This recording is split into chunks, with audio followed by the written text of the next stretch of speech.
Hello friends, welcome in my channel rise with Anamika. कैसे आप सभी लोग? आई होप बहुत अच्छे होंगे। आज हम लोग साइंस का एक नया चैप्टर स्टार्ट करेंगे, द सेल मतलब कोशिका।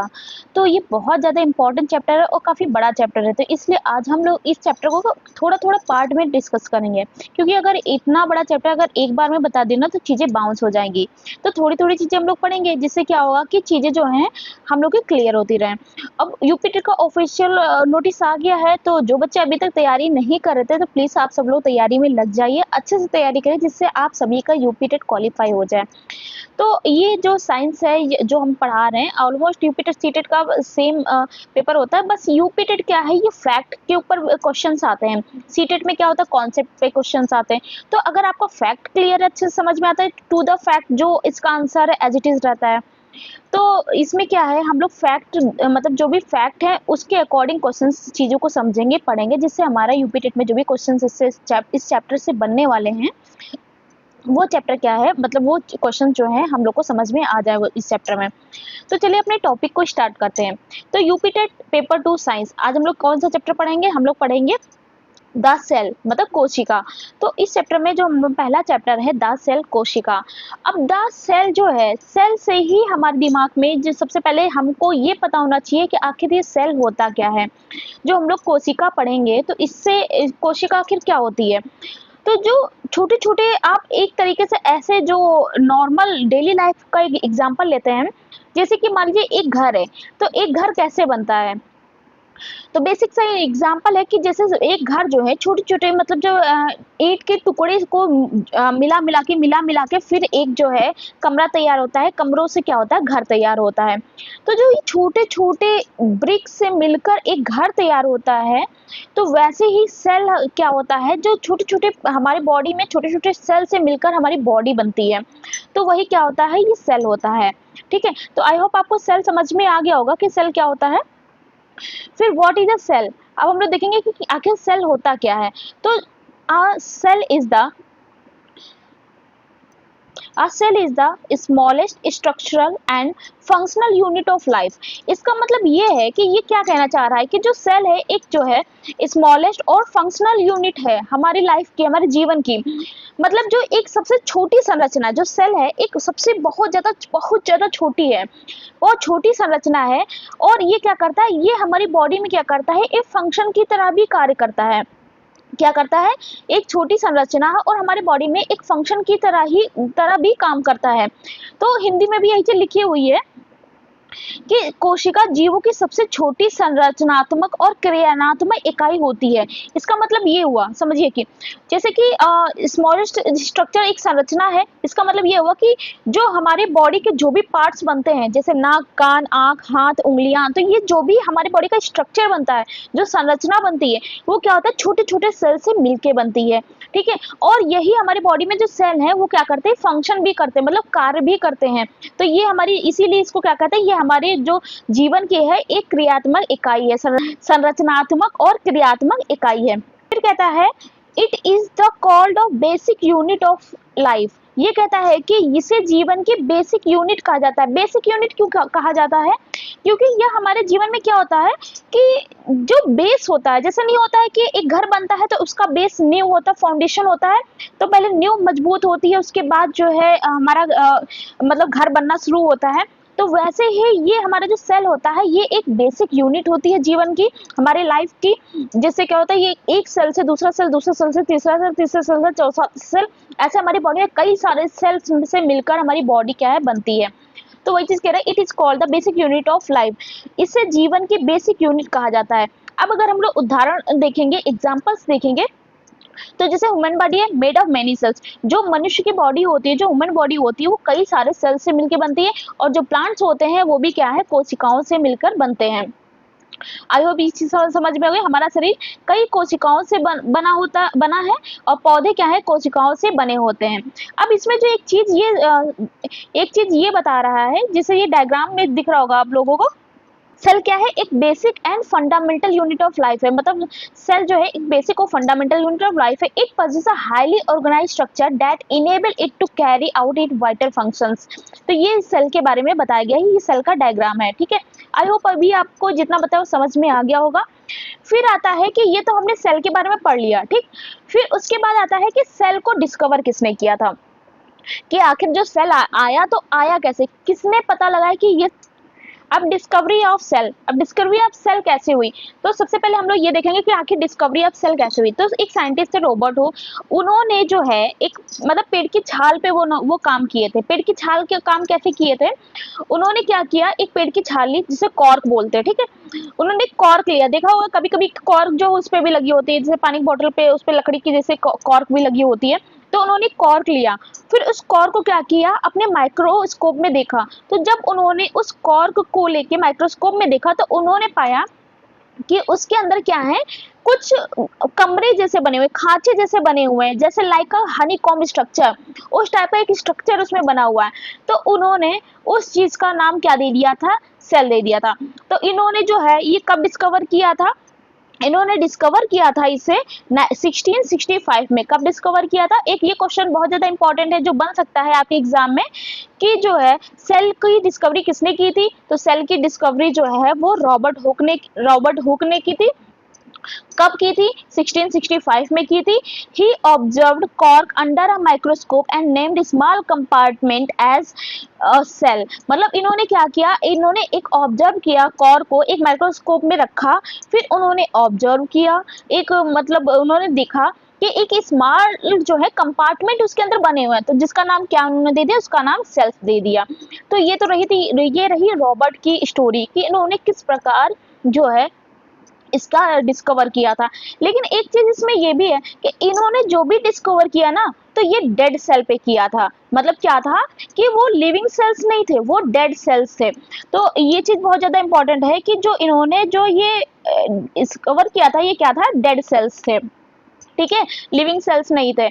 इसमें हिंदी में जो लिखा हुआ है कि कोशिका की खोज, discovery of cells, Robert Hooke ने 1665 में कॉर्क में पहली बार कोशिका देखी। उन्होंने इसे सेल नाम दिया क्योंकि यह छोटे कमरे जैसा दिखता था। और ये जो सेल है, एक चीज और इम्पोर्टेंट है, ये जो सेल है, ये क्या है, इसका ये लैटिन वर्ड से लिया गया है। जो सेल का नाम है, ये लैटिन वर्ड से लिया गया है, और ये लैटिन वर्ड से लिया गया है, लैटिन वर्ड है, ठीक है। अब ये जो लैटिन वर्ड है, अब इसका सेल का मतलब क्या होता है, मतलब एक खाली कमरा। सेल का मतलब होता है एक खाली कमरा या खोखली चीज जो होती है, खाली कमरा जैसी, तो उसे जो है लैटिन वर्ड में सेल बोलते हैं, इसलिए इसका नाम सेल दे दिया गया था। तो आई होप ये चीज आपको क्लियर हो गई होगी कि इसका नाम सेल क्यों पड़ा था।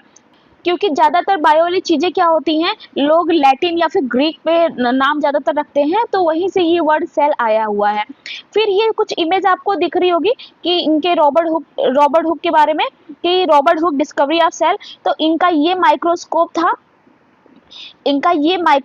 था जिसमें से इन्होंने देखा था। उसके बाद क्या हुआ, जब इन्होंने देखा तो इन्होंने पाया कि ये जो स्ट्रक्चर है, जो ये स्ट्रक्चर दिख रहा है, ये स्ट्रक्चर, अब ये देखो कि ये छोटे छोटे उनको कमरे जैसे दिख रहे हैं, और ये हनी कॉम्ब स्ट्रक्चर जैसा लग रहा है। उन्होंने ये देखा, इसलिए जो है इन्होंने इसका नाम जो है सेल रख दिया था, कि मतलब खाली कमरे जैसे उनको नजर आ रहे थे, और ये एक दूसरे से मतलब जो है एक दूसरे के पास जो है ये कमरे जैसे नजर आ रहे थे, ठीक है। और ये इन्होंने अपने इस एक लकड़ी का टुकड़ा यहाँ पे रखा, फिर उन्होंने देखा तो उसमें इनको ये चीज नजर आई। तो आई होप ये आपको समझ में आ गया होगा कि इन्होंने कैसे डिस्कवर इसका किया था। इसमें ये भी लिखा है, in 1665 Robert Hooke used the compound microscope to observe and name the cell. उसको ऑब्जर्व किया, फिर सेल का नाम दिया, to describe the small compartment he saw in a piece of cork, जो एक कॉर्क के पीस में उन्होंने देखा था। तो आई होप ये चीज आपको क्लियर हो गई होगी आराम से कि इन्होंने रॉबर्ट हुक ने कैसे डिस्कवर किया था। अब आता है कि उसके बाद आता है एंटोनी वैन लीeuwenhoek। अब एंटोनी वैन लीeuwenhoek ये भी जो है बहुत ज़्यादा इंपॉर्टेंट है। अगर डिटेल में जाएंगे तो इनके बारे में पता चलेगा, लेकिन हमारे एनसीईआरटी की बुक में देखेंगे तो जो हमारी 8th क्लास की बुक एनसीईआरटी है साइंस की, उसमें इनके बारे में कहीं मेंशन नहीं है। लेकिन आपको पता होना चाहिए कि लीeuwenhoek ने क्या किया था, इनका जो मेन काम था इनका लेवेनहॉक का, इन्होंने जो सबसे ज्यादा इनका काम था, इन्होंने लिविंग सेल पे काम किया था। किस पे काम किया था? जैसे जो डेड सेल था रॉबर्ट हुक ने बताया था, वैसे ही एक लिविंग सेल था जिसके बारे में किसने बताया था? वो एंटोनी लेवेनहॉक ने बताया था। ठीक है, और इनको इसीलिए जो है फादर ऑफ माइक्रोबायोलॉजी बोला जाता है। अगर क्वेश्चन आता है फादर ऑफ माइक्रोबायोलॉजी किसे बोला जाता है, तो एंटोनी वैन लीवेनहॉक को बोला जाता है। अब इन्होंने क्या किया? अब इन्होंने जो इनके पीछे की स्टोरी है कि इन्होंने क्या किया था, जैसे मिट्टी होती है ना, मिट्टी जो तालाब वाला, एक ये तालाब के पास ही कुछ काम कर रहे थे। ठीक है, तो जब तालाब के पास काम कर रहे थे तो इनके नेल्स में कुछ मिट्टी भर गई थी गंदी सी। तो वो क्या किया, इन्होंने एक माइक्रोस्कोप बनाया था, बहुत अच्छा मतलब अभी तक जो इतने अच्छे डिस्कवर नहीं हुए थे, लेकिन इन्होंने क्या किया था, his curiosity and skill in lens making led him to create some of the most powerful microscope of his time, capable of magnifying object up to 200 to 300 times। मतलब कि ये कह रहा है कि इनकी जो क्यूरियोसिटी थी, जिज्ञासा थी, और जो इनका स्किल था, तो उसके द्वारा इन्होंने कुछ ऐसा क्रिएट किया, इतना मोस्ट पावरफुल माइक्रोस्कोप इन्होंने लेंस लगाया, माइक्रोस्कोप तैयार किया, जो कम से कम 200 से लेके 300 टाइम्स क्या है, गुना जो है, ये उस चीज को देख सकता था, मैग्नीफाई कर सकता था ऑब्जेक्ट को। तो ऐसा इन्होंने जो क्या किया, एक माइक्रोस्कोप तैयार किया। तो जब इनके नेल्स में जो है वो गंदगी भर गई, तो उन्होंने क्या किया, क्यों ना इसको जो देखा जाए कि इसमें क्या दिखता है। तो जब उन्होंने उसको माइक्रोस्कोप पे रखा, तो उन्होंने जो ऑब्जर्व किया, तो using these microscope van Leeuwenhoek was the first person to observe. तो वो पहले एक ऐसे पर्सन थे जिन्होंने ऑब्जर्व किया and describe single cell organism, और उन्होंने बताया कि single cell organism which is called animalcules. उन्होंने एक पहली बार जो है उन्होंने सिंगल सेल के बारे में बताया, जिसका नाम दिया एनिमलकुलेस। ठीक है, हिच डिस्कवर्ड इंक्लूड, इसके बाद उन्होंने क्या क्या डिस्कवर किया, उन्होंने डिस्कवर किया जैसे कि बैक्टीरिया है, ठीक, प्रोटोजोआ है, स्पर्म है, ब्लड सेल्स है, and the structure of plant tissues. ये सब किसके द्वारा डिस्कवर किया गया? जो हमारे क्या है, लिविंग ऑर्गेनिज्म है, जो लिविंग सेल्स हैं, वो लिविंग सेल जो है एंटोनी वैन लीवेनहॉक द्वारा जो है डिस्कवर किया गया। अगर फर्स्ट टाइम कोई पूछेगा कि कौन जो है लिविंग सेल को डिस्कवर किया था, तो आप आराम से बता सकते हैं एंटोनी वैन लीवेनहॉक ने डिस्कवर किया था। और अगर डेड सेल के बारे में पूछता है तो रॉबर्ट हुक 1665 में किया था। एंटोनी वैन लीवेनहॉक का जो डिस्कवरी का है, वो एग्जैक्ट टाइम कहीं नहीं दिखा रहा है कि किस टाइम में कौन सा था। सब लोग अलग अलग डेट जो मेंशन कर रहे हैं, तो इसलिए वो डेट नहीं एग्जाम में पूछी जाएगी, क्योंकि जिसका एक एग्जैक्ट डेट होता है ना, वही ज्यादातर एग्जाम में पूछे जाते हैं। तो I hope Antonie van Leeuwenhoek के बारे में आपको समझ में आ गया होगा। अब हम लोगों ने इनके बारे में पढ़ लिया, ठीक है, कि डेड सेल, लिविंग सेल, ये हम लोग जान लिए। ठीक, अब उसके बाद ये आता है कि ये लोग कहे कि जो डेड सेल होता है, मतलब सेल हुआ, फिर डेड सेल हुआ, फिर लिविंग सेल आई, फिर अब ये आता है कि जैसे नहीं होता है कि मतलब आखिर पहले आया क्या, कि मनुष्य आए कि सेल आए, या कैसे आए, क्यों आए। तो उसके बाद जो है जब यह इसी चीज पे डिस्कशन हो रहा था, तो उसके बाद जो है एक सेल थ्योरी दी। तो हमारे दो साइंटिस्ट ऐसे थे जिन्होंने सेल थ्योरी को बताया, जिसको प्रपोज किया था। एक थे मैथियस स्केलिडन और दूसरे थे थियोडर स्वान। ठीक है, ये दो साइंटिस्ट ऐसे थे जिन्होंने इसके बारे में बताया था। तो चलिए इसके बारे में देखते हैं कि क्या था, इन्होंने क्या बताया था। ठीक है, अब इन्होंने जो सेल थ्योरी दी थी, अब सेल थ्योरी में क्या था, cell theory stated all living organism are made up of cell. इन्होंने पहला तो ये बताया कि जितने भी लिविंग ऑर्गेनिज्म हैं वो क्या है, सेल से बने हुए हैं। Cell is a basic unit of life, क्या है, एक जो है मूल इकाई है जीवन की। तीसरा क्या बताया, new cell arise from pre existing cell. अब उन्होंने बताया कि जो ये बहुत ज्यादा इंपॉर्टेंट है ये वाला, कि जो एक नया सेल बनता है वो पुराने सेल से ही बनता है। तो ये किसने बताया था, रुडोल्फ विर्चो ने बताया था। किसने बताया था, रुडोल्फ विर्चो ने बताया था। तो अब ये आता है कि ये जो थ्योरी आखिर दी किसने, प्रपोज्ड बाय, तो ये जो थ्योरी दी गई थी ये मैथियस स्केलिडन और थियोडोर स्वान ने दी थी। ठीक है, इनका नाम बहुत ज्यादा इंपॉर्टेंट है, आप लोग याद रखिएगा कि सेल थ्योरी जो है किसके द्वारा दी गई, तो मैथियस स्केलिडन और थियोडोर स्वान ने। अब अब इसमें एक ये भी चीज है, जिसे मैथियास स्केल्डन और थ्योडर, इन्होंने दोनों ने अलग अलग सेल पे काम किया था। जैसे कि मैथियास स्केल्डन है, इन्होंने क्या किया था, प्लांट सेल पे काम किया था, और जो थ्योडर सॉन है, इन्होंने एनिमल सेल पे काम किया था, ठीक है। और जो नया सेल बनता है, एक पुराने सेल से ही नया सेल बनता है, ये किसने बताया था, ये रुडोल्फ विर्चो ने बताया था। अब देखिए हिंदी में क्या बोलता है, कोशिका सिद्धांत मतलब क्या होता है, यह सिद्धांत बताता है कि सभी जीव कोशिकाओं से बने हैं, कोशिका जीवन की मूल इकाई है, नई कोशिका पुरानी कोशिकाओं से बनती है। और इनके वैज्ञानिक कौन थे जिन्होंने इसके बारे में बताया था, मैथियस स्केलिडन, थ्योडोर स्वान, ठीक। ये हमारे दो साइंटिस्ट ऐसे थे जिन्होंने सेल थ्योरी हमको बताई थी, क्या कि सेल थ्योरी क्या होती है, कि ये हमारी सेल थ्योरी है, ठीक है। अब ये सेल थ्योरी क्या बताता है कि ये तो हमारे साइंटिस्ट है, इन्होंने बताया कि ये मैथियास स्केल्डन और थ्योडोर स्वान है, ठीक है। इन्होंने बताया कि all living organism made up of cell, कि जितने भी लिविंग ऑर्गेनिज्म होते हैं वो किससे बने होते हैं, वो जो है सेल से बने होते हैं, ठीक है। उसके बाद बताया जैसे प्लांट्स है, एनिमल्स है, और दूसरा होता है cell is the basic unit of life, जो कोशिका है वो जीवन की एक मूल इकाई है, ठीक, basic unit of cell, basic unit of life. उसके बाद आता है new cells come from pre existing cell, जो एक नया सेल बनता है ना, वो पुराने सेल से ही बनता है। जैसे कि हमारे पास ये सेल है, ठीक है। अब उसी ये जब एक नया सेल बना, तो यही सेल क्या हुआ, दो पार्ट में ब्रेक हो गया, तो ये सेल डिवीजन हुआ, तो एक नया सेल फॉर्म हुआ। तो ऑल सेल्स कम फ्रॉम क्या है, सेल्स, जितने भी सेल्स होते हैं वो कहाँ से फॉर्म होते हैं, वो सेल से ही फॉर्म होते हैं। आई होप ये आपको समझ में आ गया होगा। अब उसके बाद जो बहुत ज्यादा इंपॉर्टेंट आता है, जो एग्जाम में भी पूछ सकता है, क्योंकि सेशन है, यूपी टेट है, फैक्ट वाले क्वेश्चंस होते हैं। तो अब इसमें जो क्या है, जैसे कंट्रीब्यूटर, ईयर और कंट्रीब्यूशन, इसमें ये तीन चीजें दी गई हैं, कंट्रीब्यूटर, ये तीन चीजें दी गई हैं, ठीक है। तो इसमें ईयर दिया गया है और कौन कौन किसने किसमें कंट्रीब्यूट किया वो दिया गया। तो जैसे मैथियस स्केलेटन है, इन्होंने किस ईयर में इस चीज का डिस्कवर किया था, तो इन्होंने 1838 में इसका डिस्कवर किया था। तो इन्होंने किस पे किया था, all plant are made of cell, इन्होंने प्लांट पे मेनली काम किया था, कि इन्होंने ये बताया था कि जो प्लांट होते हैं ना, वो सारे किससे बने होते हैं, वो सेल से बने होते हैं। फिर उसके बाद जो थ्योडर स्वान थे, उन्होंने उसके जस्ट एक साल के बाद उन्होंने एनिमल पे काम किया था 1839 में।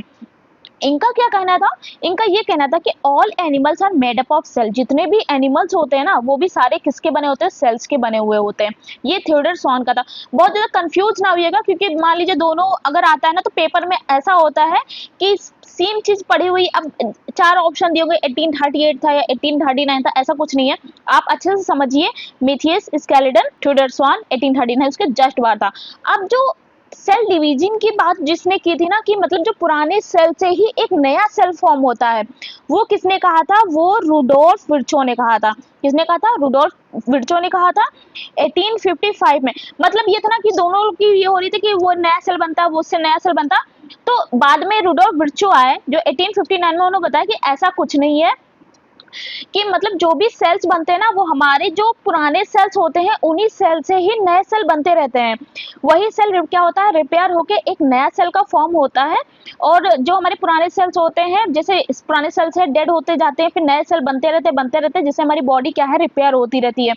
तो वही चीज इन्होंने बताई थी कि हमारे जो पुराने बॉडी में जो सेल्स है ना, या फिर हमारे प्लांट्स के, एनिमल्स के जो भी पुराने सेल्स है, उन्हीं से डिवीजन होके एक नया सेल का फॉर्म होता है। तो रुडोल्फ विर्चो ने ये बताया था, कब बताया था, 1855 में बताया था। All cells arise from pre existing cells, जो पहले बने हुए सेल्स होते हैं, उन्हीं से एक नया सेल बन जाता है। तो आई होप आपको ये भी समझ में आ गया होगा कि मतलब सेल थ्योरी क्या होती है। आई होप समझ में आ गया होगा। कोई भी डाउट है तो आप कमेंट में पूछ सकते हैं, जिससे मैं दोबारा उस चीज को एक्सप्लेन कर सकूं। अब जो सबसे इम्पॉर्टेंट चीज आती है कि अभी तो हमारा सेल क्या होता है, किसने डिस्कवर किया था, फिर ये हुआ सेल थ्योरी क्या होती है। अब हमारा आता है टाइप ऑफ सेल्स, कितने प्रकार की कोशिकाएं होती हैं। तो हमारे जो मेनली कोशिका होती है, जो वो तीन प्रकार से उसको डिवाइड किया गया। एक जो शेप के आकार पे, बेस्ड ऑन शेप, शेप के आकार पे, फिर नंबर के आकार पे, और तीसरा किस पे, बेस्ड ऑन स्ट्रक्चर, मतलब संरचना के आधार पे जो है उस शेप को क्या, सेल को क्या किया गया है, बताया गया है।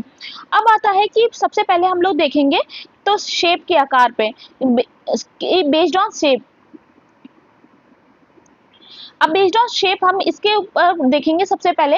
तो जो हमारी जो हमारा जो शेप होता है सेल का, कोशिका का, तो 3 प्रकार से होता है। एक आरबीसी मतलब कि राउंड। अब जब भी आप रेड ब्लड सेल्स को देखते होंगे आरबीसी, तो हल्का इस टाइप का लगभग होता होगा। अभी इमेज है, मैं आपको दिखा देती हूँ। इस प्रकार से रेड ब्लड सेल होता है, हल्का राउंड शेप में। और कौन सी शेप में होगा? लॉन्ग मतलब मसल सेल होंगी, और ब्रांच मतलब न्यूरॉन। जैसे पेड़, जैसे नहीं पेड़ की तनाएं फैली हुई होती है, वैसे न्यूरॉन्स हमारी क्या है, बॉडी में फैले हुए होते हैं।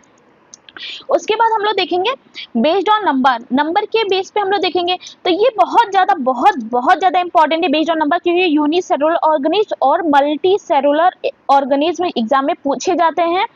मतलब इसके एग्जाम्पल्स पूछे जाते हैं, कौन सा यूनिसेलुलर है, कौन सा मल्टी सेलुलर है। तो ये चीज बहुत ज्यादा इंपॉर्टेंट, ध्यान रखने वाली चीज है। यूनिसेलुलर ऑर्गेनिज्म क्या होता है? मेड ऑफ वन सेल, जो एक सेल से, एक कोशिका से जो बनी होती है वो unicellular organism made of one cell. ठीक है, एग्जांपल के तौर पे अगर देखेंगे तो क्या है, हमारा अमीबा है, जो एक ही कोशिका से मिलकर बनी है। जो खाना लेना है, जो खाना खाना है, जो खाना पहुंचाना, उसको किसी पे डिपेंड नहीं है, सब कुछ वो खुद कर रहा है। तो इसका मतलब होता है यूनिसेलुलर।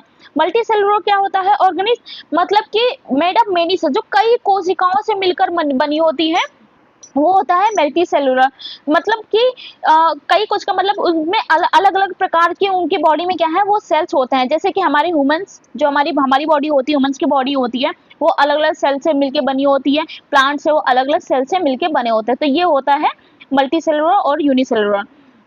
अब आता है बेस्ड ऑन स्ट्रक्चर, जो स्ट्रक्चर के ऊपर बेस्ड होता है। ये भी हमारा दो प्रकार से होता है, एक प्रोक्रियोटिक सेल और दूसरा यूक्रियोटिक सेल। अब ये भी बहुत ज्यादा इंपॉर्टेंट है, प्रोक्रियोटिक और यूक्रियोटिक सेल।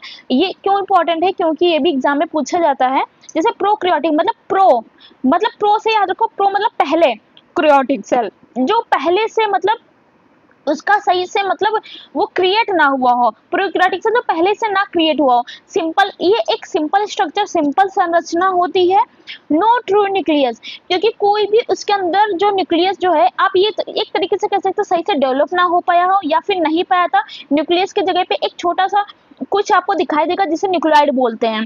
तो वो न्यूक्लियस नहीं होता है, लेकिन आपको जो है उसमें ये ऐसा लगेगा कि उसमें न्यूक्लियस की जगह पे कुछ ना कुछ है वहां पे, तो वो उसमें पाया जाता है। तो इसलिए क्या है, ये प्रोक्रियोटिक है। मतलब पहले जैसे एक बच्चे का दिमाग नहीं होता है कि पहले जो स्टार्टिंग में तो बिल्कुल डेवलप नहीं होता, धीरे धीरे बच्चे का दिमाग डेवलप होता है ना, वैसे ही सेम प्रोक्रियोटिक सेल होता है। सिंपल स्ट्रक्चर होती है, ज्यादा डेवलप नहीं होता है, धीरे धीरे करके वो अपने आप को डेवलप करता है, इसलिए सिंपल स्ट्रक्चर होता है। उसके अंदर न्यूक्लियस मतलब होता भी नहीं भी होता, ऐसा माना जाता है, क्योंकि एक छोटी सी चीज कुछ दिखती है जिसे न्यूक्लियोइड बोलते हैं।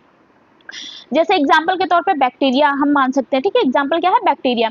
फिर आता है यूक्रियोटिक सेल, मतलब बाद में कॉम्प्लेक्स स्ट्रक्चर इसका होता है, और इसके अंदर क्या न्यूक्लियस प्रेजेंट होता है, मतलब पूरी तरीके से कॉम्प्लेक्स स्ट्रक्चर इसका बन जाता है, और इसके अंदर न्यूक्लियस पाया जाता है।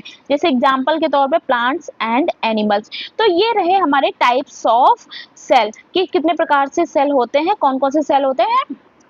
तीन बेस पे होते हैं, शेप, नंबर और स्ट्रक्चर। शेप में तीन होते हैं, राउंड, लॉन्ग मतलब मसल सेल्स, और न्यूरॉन ब्रांच। नंबर के दो पे यूनिसेलुलर और मल्टी सेलुलर। फिर आता है स्ट्रक्चर के बेस पे, तो प्रोकैरियोटिक और यूकैरियोटिक। इसके एग्जांपल्स याद रखिएगा, बहुत बहुत ज्यादा इंपॉर्टेंट इसके एग्जांपल्स हैं। ठीक है, आई होप ये समझ में आ गया होगा। फिर आता है हमारा टाइप्स ऑफ सेल। अब ये देखिए, यहाँ पे डायग्राम दिया गया है, उसी के अकॉर्डिंग जो है जो भी चीजें बताई थी। अब देखो ये आरबीसी है, यहाँ से समझिए, ये हमारा आरबीसी है, round blood red blood cells है। ठीक है, और ये मसल्स है हमारा। उसके बाद ये न्यूरॉन्स की ब्रांचेस जो है फैली हुई हैं, तो वही चीज इसमें बताया गया है। आरबीसी हमारा है, न्यूरॉन मसल्स है, और जो ये क्या है, ब्रांचेस है न्यूरॉन की जो फैली हुई हैं। यूनिसेलुलर और मल्टी सेलुलर में क्या है, ये अमीबा हमारा हो गया। ठीक है, जो सिंगल सेल से है, और मल्टी सेलुलर में तो कई सेल से मिलके बना, जिसे हम इंसान की बॉडी और प्लांट से कई सेल से मिलके बनी हुई है। उसके बाद स्ट्रक्चर में आते हैं प्रोक्रियोटिक और यूक्रियोटिक। प्रोक्रियोटिक का इमेज दिया हुआ है, और बैक्टीरिया कहा जाता है, और ये प्लांट्स और एनिमल्स कहा जाता है। तो ये हमारा आज का पार्ट रहा, आज का इतना ही, क्योंकि इसके बाद इससे ज्यादा बताएंगे तो आपके लिए भी दिक्कत होगी, बाउंस हो जाएंगी चीजें। और चीज़ें फिर समझ में नहीं आएँगी। आज के लिए इतना ही और थैंक यू। और कोई भी अगर दिक्कत है तो कमेंट करके ज़रूर पूछिएगा। वीडियो कैसी लगी ज़रूर बताइएगा कमेंट करके, और चैनल को लाइक करिए, शेयर करिए और सब्सक्राइब करिए। कोई भी डाउट है अगर कमेंट करके ज़रूर पूछिएगा, उसको मैं फिर से बताऊँगी। और अच्छे से तैयारी करिए क्योंकि एग्ज़ाम ज़्यादा टाइम नहीं बचा है। फैक्ट पे है तो कुछ भी पूछ सकते हैं, टू द पॉइंट। चलिए, थैंक यू।